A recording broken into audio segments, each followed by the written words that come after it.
അപ്പോൾ നമ്മൾ ക്യൂയിങ് തിയറിയിൽ എങ്ങനെയാണ് ഒരു പ്രോബ്ലം സോൾവ് ചെയ്യുക എന്നുള്ളതാണ് ഈ ക്ലാസ്സിൽ ഡിസ്കസ് ചെയ്യാൻ പോണത്. മെയിനായിട്ട് ക്യൂയിങ് തിയറീൻ്റെ പ്രോബ്ലം സോൾവ് ചെയ്യാൻ 3 സ്റ്റെപ്പുകൾ നമ്മൾ ചെയ്യണം. ഈ 3 സ്റ്റെപ്പ് എഴുതിയിട്ടൊന്നും വേണ്ട ചെയ്യാൻ, എന്നാലും പറയാം. ഫസ്റ്റ് സ്റ്റെപ്പ് മോഡൽ ഐഡൻറ്റിഫിക്കേഷനാണ്. നമ്മൾ ചെയ്യാൻ പോകുന്ന പ്രോബ്ലം ഏത് മോഡലിലാണ് വരുന്നത് എന്നുള്ളത് നമ്മൾ ആദ്യം കണ്ടെത്തണം. അത് 2 കാര്യങ്ങളുടെ ബേസിലാണ് നമ്മൾ കണ്ടെത്തേണ്ടത്. First one number of servers, second one system capacity. ഇതിൻ്റെ 2ൻ്റെ ബേസിലാണ് നമ്മുടെ പ്രോബ്ലം ഏത് മോഡലിലാണ് വരുന്നത് എന്ന് പറയുന്നത്. ഡിഫറെൻറ്റ് മോഡൽസ് ഉണ്ട് ക്യൂയിങ് തിയറിയിൽ. നമ്മൾ ഓരോരോ മോഡലായിട്ട് പഠിക്കും. ഏകദേശം 10ഓളം മോഡൽസ് ഉണ്ട്. സോ ആദ്യം നമ്മൾ ആ മോഡൽ ഏതാണെന്ന് ഐഡൻറ്റിഫൈ ചെയ്യുക. അതിൻ്റെ ബേസ് എന്ന് പറഞ്ഞു കഴിഞ്ഞാൽ നമ്പർ ഓഫ് സെർവേഴ്സും സിസ്റ്റം കപ്പാസിറ്റിയാണ്. സെക്കൻഡ് സ്റ്റെപ്പിൽ നമ്മൾ ചെയ്യേണ്ടത് ഐഡൻറ്റിഫൈ പാരാമീറ്റേഴ്സ്. നമ്മുടെ പ്രോബ്ലത്തിൻ്റെ പാരാമീറ്റേഴ്സ് ഏതൊക്കെയാണ് എന്നുള്ളത് ഐഡൻറ്റിഫൈ ചെയ്യണം. അതിൽ ഫസ്റ്റ് നമ്മൾ ഐഡൻറ്റിഫൈ ചെയ്യേണ്ടത് നമുക്ക് തന്നിരിക്കുന്ന ക്വസ്റ്റ്യൻ ഏത് ഇതിൻ്റെ ബേസിലാണ് പറയുന്നത്. ഇപ്പോൾ ഫോർ എക്സാമ്പിൾ മിനിറ്റിൻ്റെ ബേസിലാണോ പറയുന്നത്, അവറിൻ്റെ ബേസിലാണോ, അതോ ഡേയുടെ ബേസിലാണോ പറയുന്നത് നമ്മൾ ആദ്യം കണ്ടെത്തണം. അത് കണ്ടെത്തി കഴിഞ്ഞ് കഴിഞ്ഞാൽ നമ്മൾ 4 റേറ്റുകൾ കണ്ടുപിടിക്കണം. അതിൽ ഫസ്റ്റ് വണ്ണാണ് അറൈവൽ റേറ്റ്. അറൈവൽ റേറ്റിനെ നമ്മൾ ലാംഡ എന്നുള്ള ലെറ്റർ കൊണ്ടാണ് സൂചിപ്പിക്കുക. അറൈവൽ റേറ്റ് എത്രയാണ് എന്നുള്ളതാണ് നമ്മൾ ആദ്യം കണ്ടുപിടിക്കേണ്ടത്. നെക്സ്റ്റ് കണ്ടുപിടിക്കേണ്ടത് അറൈവൽ ടൈമാണ്. അറൈവൽ ടൈം എന്ന് പറഞ്ഞു കഴിഞ്ഞാൽ 1/λ ആയിരിക്കും. നെക്സ്റ്റ് നമ്മൾ കണ്ടുപിടിക്കേണ്ടത് സർവീസ് റേറ്റ് ആണ്. സർവീസ് റേറ്റിനെ നമ്മൾ മ്യൂ അല്ലെങ്കിൽ എം എന്നുള്ള ലെറ്റർ കൊണ്ടാണ് സൂചിപ്പിക്കുന്നത്. നെക്സ്റ്റ് നമ്മൾ കണ്ടുപിടിക്കേണ്ടത് സർവീസ് ടൈമാണ്. അത് 1/μ. ഇത്രയും കാര്യങ്ങളാണ് നമുക്ക് സാധാരണ ഒരു പ്രോബ്ലത്തിൽ ഐഡൻറ്റിഫൈ ചെയ്യേണ്ട പാരാമീറ്റേഴ്സ് ആയിട്ട് ഉണ്ടാവുക. അധികവും ഇതിൽ നമുക്ക് ചിലപ്പോൾ അറൈവൽ റേറ്റും സർവീസ് റേറ്റും കണ്ടുപിടിച്ചാൽ മതിയാവും പ്രോബ്ലം സോൾവ് ചെയ്യാൻ. അറൈവൽ ടൈമും സർവീസ് ടൈമും അത്ര തന്നെ ഇമ്പോർട്ടൻ്റ് അല്ല.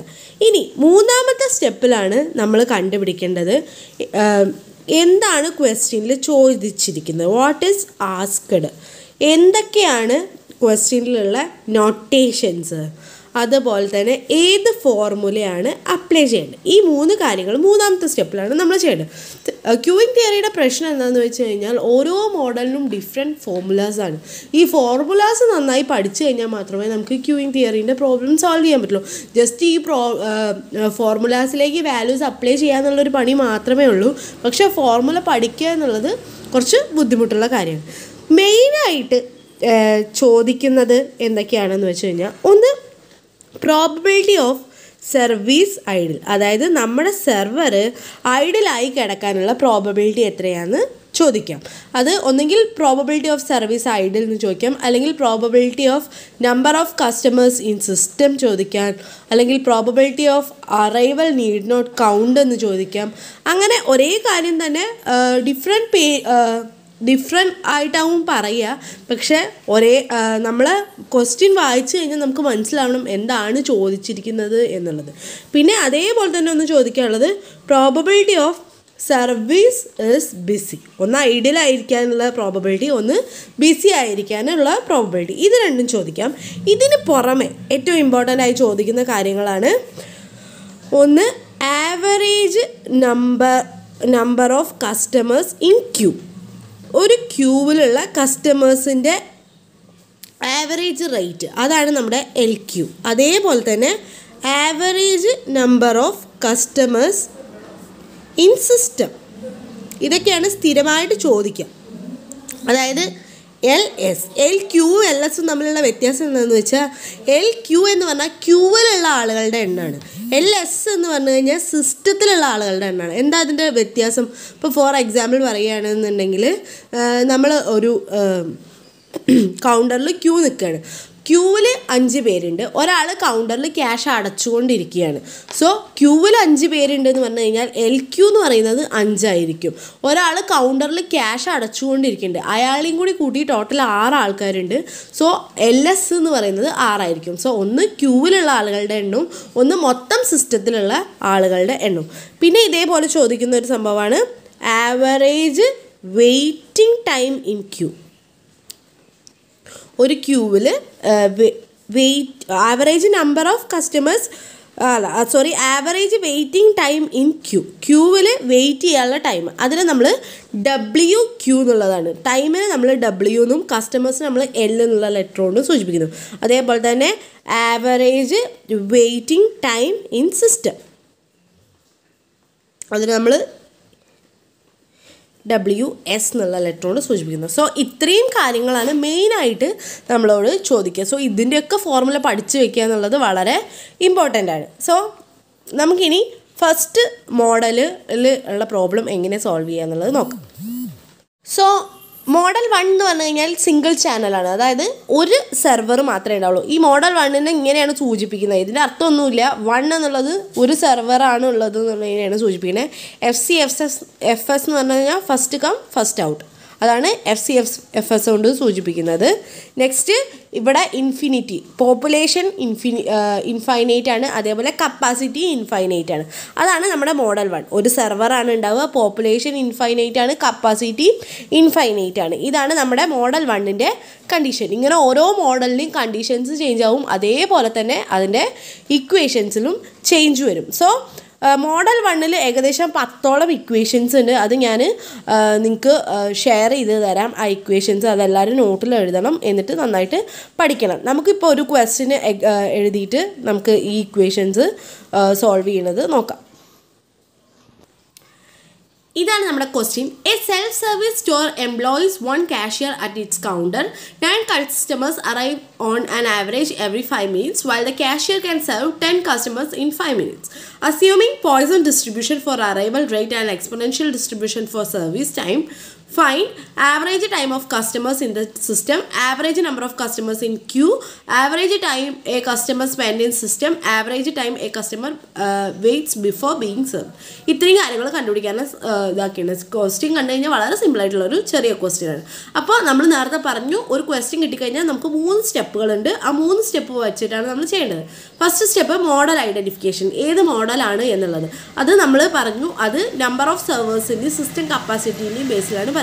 സോ ഇവിടെ പറഞ്ഞിട്ടുണ്ട്, A self service store employs 1 cashier at its counter, ഓണല്ല 1 cashier at its time. So ഒരു കാഷ്യറേ ഉള്ളൂ, അതായത് ഒരു സെർവർ മാത്രമേ ഉള്ളൂ. സോ നമുക്ക് മനസ്സിലാക്കാം ഇത് മോഡൽ 1 ആണ്, 1 സെർവറാണ് പറഞ്ഞിരിക്കുന്നത് അല്ലേ. ഇനി നെക്സ്റ്റ് സ്റ്റെപ്പിൽ നമ്മൾ ചെയ്യേണ്ടത് ഐഡൻറ്റിഫൈ പാരാമീറ്റേഴ്സ് ആണ്. നമ്മുടെ പാരാമീറ്റേഴ്സ് കണ്ടുപിടിക്കുക, അതായത് ലാംഡ മീൻ, അത് രണ്ടും കണ്ടുപിടിക്കുക എന്നുള്ളതാണ്. ഇപ്പോൾ അതിന് മുന്നേ ഇവിടെ ഏത് ആണ് നമുക്ക് തന്നിരിക്കുന്ന സ്കെയിൽ നോക്കുക. ഇവിടെ പറഞ്ഞിട്ടുണ്ട് ആവറേജ് എവറി 5 minutes. സോ മിനിറ്റ്സിലാണ് നമ്മുടെ എല്ലാ സ്കെയിലും കിടക്കുന്നത്. ഇനി നമുക്ക് കണ്ടുപിടിക്കേണ്ടത് ലാംഡയും മീനുമാണ് അല്ലേ.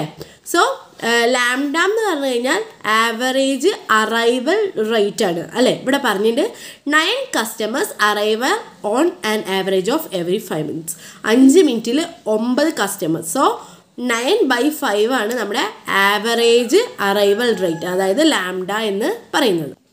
സോ അറൈവൽ റേറ്റ്, അതായത് ലാംഡ ഈക്വൽ ടു 9/5 ആണ്. എത്രയാണ് 9/5 എന്ന് പറഞ്ഞു കഴിഞ്ഞാൽ 1.8 customers per minute. സോ നമുക്ക് എപ്പോഴും റേറ്റ് ആയിരിക്കും തന്നിട്ടുണ്ടാവുക. ആ റേറ്റിനെ നമ്മൾ ലാംഡ ആക്കുമ്പോൾ നമ്മൾ സ്കെയിൽ ശ്രദ്ധിച്ചിട്ട് വേണം ചെയ്യാൻ. സോ ഇവിടെ പറഞ്ഞിട്ടുള്ളത് 9 customers per 5 minutes എന്ന് പറഞ്ഞു, അതായത് 5 മിനിറ്റിൽ 9 customers വരും. അപ്പോൾ 1 മിനിറ്റിൽ 1.8 customers വരും. ഇനി നമുക്ക് കാണേണ്ടത് എന്താണ്, സർവീസ് റേറ്റ് ആണ്, അതായത് മീൻ ആണ് കാണേണ്ടത്. ഇത് രണ്ടും ആയിരിക്കും നമുക്ക് മെയിനായിട്ട് കാണാനുണ്ടാവുക. ഇനി സർവീസ് റേറ്റിനെ പറ്റിയിട്ട് എന്താ ക്വസ്റ്റ്യനിൽ പറഞ്ഞിരിക്കുന്നത്, the cashier can serve 10 customers in 5 minutes. നമ്മൾക്ക് ഇവിടെ കാഷ്യറാണ് നമ്മുടെ സെർവർ ചെയ്യേണ്ട. കാഷ്യർക്ക് 10 customers 5 മിനിറ്റിൽ സെർവ് ചെയ്യാൻ പറ്റും എന്ന് പറഞ്ഞു. സോ 10/5 അല്ലേ. 10/5 എന്ന് പറഞ്ഞു കഴിഞ്ഞാൽ 2 customers per minute അല്ലേ. സോ നമുക്ക് നമ്മുടെ ലാംഡയും മീനും കിട്ടി. അപ്പോൾ നമ്മുടെ സെക്കൻഡ് സ്റ്റെപ്പ് കഴിഞ്ഞു. ഇനിയാണ് നമ്മുടെ തേർഡ് സ്റ്റെപ്പിൽ എന്താ നമ്മൾ ചെയ്യാൻ പറഞ്ഞിരിക്കുന്നത്, എന്താണ് ക്വസ്റ്റ്യനിൽ ചോദിച്ചിരിക്കുന്നത്, എന്തൊക്കെയാണ് നോട്ടേഷൻസ്, എന്തൊക്കെ ഫോർമുലാസാണ് അപ്ലൈ ചെയ്യേണ്ടത്, ഇത്രയും കാര്യങ്ങൾ ചെയ്യാം. അപ്പം ഇനി നമുക്ക് നോക്കാം. ക്വസ്റ്റ്യനിൽ ആദ്യം ചോദിച്ചിരിക്കുന്നത് average number of customers in the system. Average number of customers in the system. നമ്മൾ നേരത്തെ പറഞ്ഞു സിസ്റ്റത്തിൻ്റെ കാര്യമാണ് പറഞ്ഞിരിക്കുന്നത്, ആവറേജ് നമ്പർ ഓഫ് കസ്റ്റമേഴ്സ് ആണ്. സോ കണ്ടുപിടിക്കേണ്ടത് LS ആണ് അല്ലേ. Next average number of customers in the ക്യൂവിലുള്ള average number of customers, that is LQ ആണ് കണ്ടുപിടിക്കേണ്ടത്. Next average time a customer spend in system, average time system അല്ലേ. So WS. ഇത് മാത്രം ശ്രദ്ധിച്ചാൽ മതി. എന്താണ് നമ്പർ ഓഫ് കസ്റ്റമേഴ്സ് ആണെങ്കിൽ L വരും, ടൈം ആണെങ്കിൽ W വരും, Q ആണ് എന്നുണ്ടെങ്കിൽ Q വരും, സിസ്റ്റം ആണെങ്കിൽ S വരും എന്നുള്ളത് മാത്രം നോക്കിയാൽ മതി.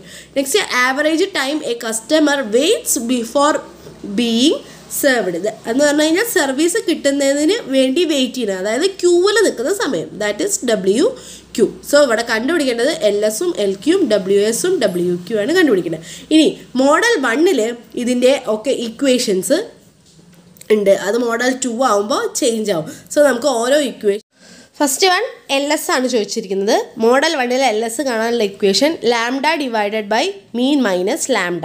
സോ നമുക്ക് ലാംഡയും മീനും ഓൾറെഡി കിട്ടിയതാണ്. ലാംഡ 1.8 ആണ്, മീന് 2 ആണ്, 2 മൈനസ് 1.8. ഇത് സോൾവ് ചെയ്യുമ്പോൾ കിട്ടുന്നതായിരിക്കും LS എന്ന് പറയുന്നത്. So answer is 9 customers. Second one നമ്മളോട് കണ്ടുപിടിക്കാൻ പറഞ്ഞിരിക്കുന്നത് LQ ആണ്. LQ കാണാനുള്ള equation lambda divided by mean minus mean into mean minus lambda. So 1.8 divided by 2 into 2 minus 1.8. ഇത് സോൾവ് ചെയ്യുമ്പോൾ നമുക്ക് ആൻസർ കിട്ടും. സോറി, ഇവിടെ ഒരു ലാംഡ സ്ക്വയർ കൂടി ഉണ്ട്. സോ ഇത് ആൻസർ ചെയ്യുമ്പോൾ നമുക്ക് 8.10 എന്ന ആൻസർ കിട്ടും. ഇനി മൂന്നാമത് നമ്മളോട് കാണാൻ പറഞ്ഞിരിക്കുന്നത് ഏതാണ്? WS ആണ് അല്ലേ. WX കാണാനുള്ള equation 1 by mean divided by ലാംഡയാണ്.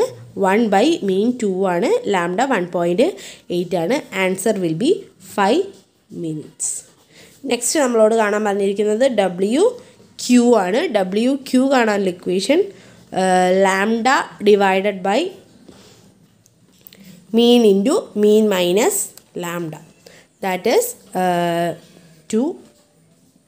1.8 divided by 2 into 2 minus 1.8. ഇത് ചെയ്യുമ്പോൾ നമുക്ക് 4.5 minutes. നമുക്കിപ്പോൾ എല്ലാ ആൻസേഴ്സും കിട്ടി. ഇക്വേഷൻസ് അത്ര ബുദ്ധിമുട്ടൊന്നുമില്ല. LS, LQ, WS, WQ എന്തായാലും നിങ്ങൾ പഠിച്ചിരിക്കണം, എന്തായാലും ചോദിക്കും. പിന്നെ ചോദിക്കുക ഐഡിൽ ടൈമും ബിസി ടൈമും ആണ്. അതിൻ്റെ ഇക്വേഷൻസ് കറക്റ്റായിട്ട് പഠിക്കുക. ഏകദേശം ക്വസ്റ്റ്യനുകളിലൊക്കെ അതൊക്കെ തന്നെയാണ് ചോദിക്കുക. സോ LS കാണാൻ lambda divided by mean minus ലാംഡയാണ്. അത് LQ ആകുമ്പോൾ ലാംഡ സ്ക്വയർ വരും, പിന്നെ ഒരു മീൻ എക്സ്ട്രാ വരും. WS ആകുമ്പോൾ ഈ ലാംഡേൻ്റെ സ്ഥലത്ത് 1 ആവും എന്നുള്ള വ്യത്യാസം മാത്രമേ ഉള്ളൂ. WQ ആകുമ്പോൾ ഈ സ്ക്വയർ പോകും എന്നുള്ള വ്യത്യാസം മാത്രമേ ഉള്ളൂ. സോ ഇക്വേഷൻ ഒന്ന് മനസ്സിരുത്തി കഴിഞ്ഞാൽ പഠിക്കാൻ പറ്റും. പിന്നെ നമ്മൾ ആൻസർ കണ്ടുപിടിക്കുക എന്ന് പറഞ്ഞു കഴിഞ്ഞാൽ വളരെ സിമ്പിളാണ്, ഇക്വേഷൻസ് അറിയുന്നുണ്ടെങ്കിൽ. സോ ഇങ്ങനെയാണ് ഒരു ക്യൂയിങ് തിയറിയുടെ പ്രോബ്ലം സോൾവ് ചെയ്യേണ്ടത്. അപ്പോൾ നമ്മൾ ഇന്ന് ഡിസ്കസ് ചെയ്തത് മോഡൽ 1 ആണ്. ദാറ്റ് ഈസ് ഒറ്റ സിംഗിൾ സെർവർ മാത്രം ഉണ്ടാകുന്ന കേസാണ് നമ്മളിന്ന് പറഞ്ഞത്. ബാക്കി കേസുകൾ നമുക്ക് അടുത്ത ക്ലാസ്സിൽ ഡിസ്കസ് ചെയ്യാം.